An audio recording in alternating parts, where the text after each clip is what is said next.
केंद्रीय मंत्री भी रहे हैं 10 साल। जी। एक भी काम, एक भी कार्य, एक भी विकास कार्य वो गिना नहीं सकते कि उन्होंने करवाने का जो है प्रयास तक भी। जेजेपी ने सिंगर को टिकट दिया है, कुछ मानते हैं कि कहीं न कहीं ये लड़ाई में है? नहीं, ना 9 में ना 13 में किसी के ऐसे दल और उसके विधायक भी उनके, सांसद भी उनके और साथ जो केंद्रीय मंत्री तक और सरकार में और मुख्यमंत्री भी हर रोज यहीं रहते, तो उसके बावजूद भी हालात नहीं बदले। भारतीय जनता पार्टी के सरकार के इस इलाके के प्रति जो है विकास और तरक्की और जितने काम थे वो करने के बजाय मतलब जो है गर्त में धकेला इस इलाके को।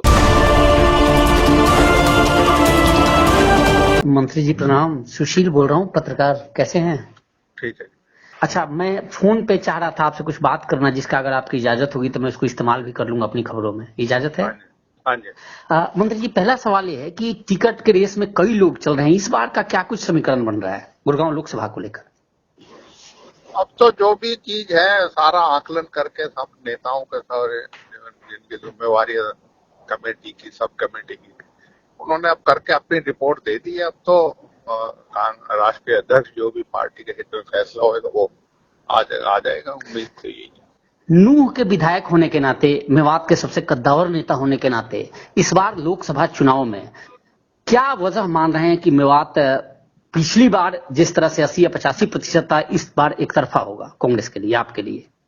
मैं तो जो भारतीय जनता पार्टी की 2014 से सरकार है जी। और जिस तरीके से उसने खास तौर पे हमारे इलाके से जिस तरीके से भेदभाव किया है, उसका नतीजा 2019 में भी वही था और उस 19 के बाद जो हालात जो है भारतीय जनता पार्टी के सरकार के इस इलाके के प्रति जो है विकास और तरक्की और जितने काम थे वो करने के बजाय मतलब जो है गर्त में धकेला इस इलाके को, तो इसलिए और भी बेहतर परिणाम अब की बार है। क्या मुद्दा यह भी मेवात में रहने वाला है, जिस तरह से विगत कुछ महीनों में या सालों में जो घटनाएं घटी हैं जी बिल्कुल, सामुदायिक रूप में? उसे यही है, कानून व्यवस्था में विफल रही है और अपनी जो भी विफलताएं हैं उसमें जनता ने उसका को भोजन झेला है और समाज में जो है नफरत और समाज में एक दूसरे समाजों के प्रति जो है घृणा फैलाने का काम किया है। जो विधानसभा में मुझे याद है, मैं आप जब बोल रहे थे, जब वो घटना हुई थी जुनैद, वो हत्याकांड, 2 लोगों की हत्याकांड वाला मामला, क्या इस चुनाव में उसको भी मुद्दा आप लोगों की पार्टी बनाएगी?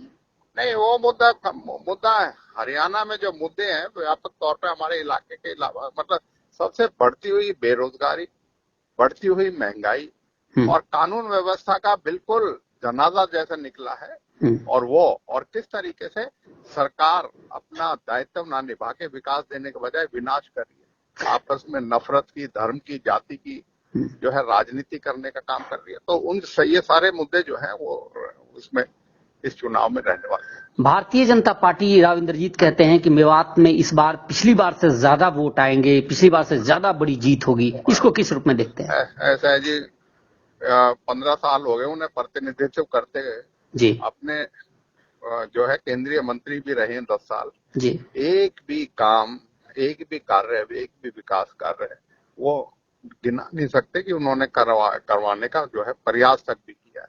और प्रयास तो जब करेंगे जब इलाके में 5-5 साल का पूरा उनका जो है काल चला जाता है जी। उसमें 5 बार भी विधायक मतलब सांसद बनने के बाद, केंद्रीय मंत्री के बाद वो इलाके में नहीं आते, तो वो विकास की बात करना तो छोड़, वो मतलब कोशिश भी नहीं करते। तो इसलिए अब उनको लगता होगा जैसे उनके आसपास के लोग हैं कि उनको कहते होंगे, बाकी परिणाम आपके सामने 4 जून को आ ही जाएगा। जी, एक आमूमन देखा जाता है, मैं भी कई बार कवर किया और देखा है कि लास्ट मोमेंट पे हिंदू मुस्लिम का चुनाव हो जाता है गुरुग्राम लोकसभा का। इस बार इस तरह हिंदू मुस्लिम का तो कोई नहीं होता, लेकिन जो है अपने अपने मुद्दे जरूर इलाके के अलग अलग मुद्दे जरूर।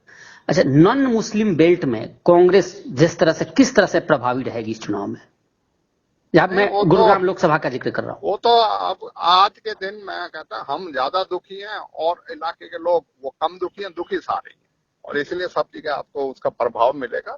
और ये भारतीय जनता पार्टी को हरियाणा में अब की बार 10 की 10 लोकसभा और एक जो हमारा उपचुनाव है उसमें कांग्रेस जीतेगी, आपको जो है, क्योंकि पूरे प्रदेश में एक ऐसा माहौल बन गया है कि ये लोग क्या इस सरकार से निजात में लेना चाहते हैं। वैसे तो आपका मैनिफेस्टो है सर, सभी पार्टियों का है, लेकिन लोकसभा के चुनाव में स्थानीय मुद्दे भी काफी हावी होते हैं।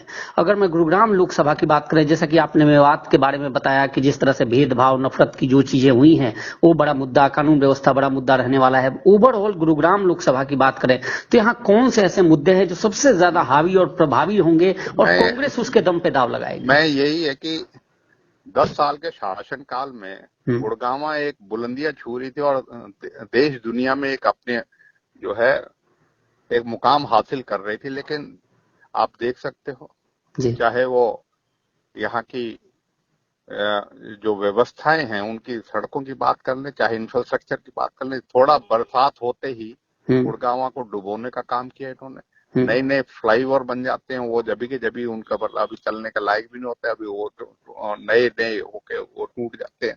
इसी तरह सफाई व्यवस्था है।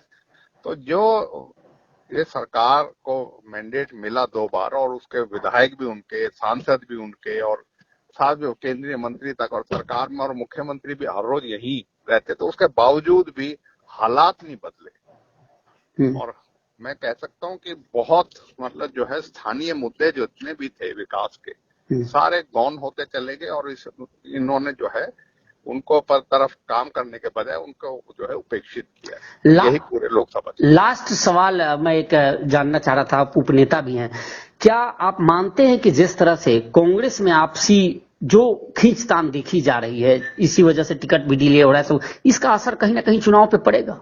नहीं, मैं नहीं समझता कि जो है खींचतान की वजह से जो है टिकटों में देरी है। मैं समझता हूँ आकलन करने में और उन चीजों को, क्योंकि पार्टी के नेता जो है वो अपनी व्यवस्थाएं और व्यवस्थाओं के कारण, क्योंकि चुनाव शुरू हो गया, कोई चुनाव लड़ रहे हैं, तो उसके कारण ये डिले है। लेकिन मैं समझता हूँ 29 अप्रैल से नोटिफिकेशन जारी होगा और आज कल में पार्टी जो अपनी घोषणा कर देगी और पार्टी एकजुट है और एक मत है।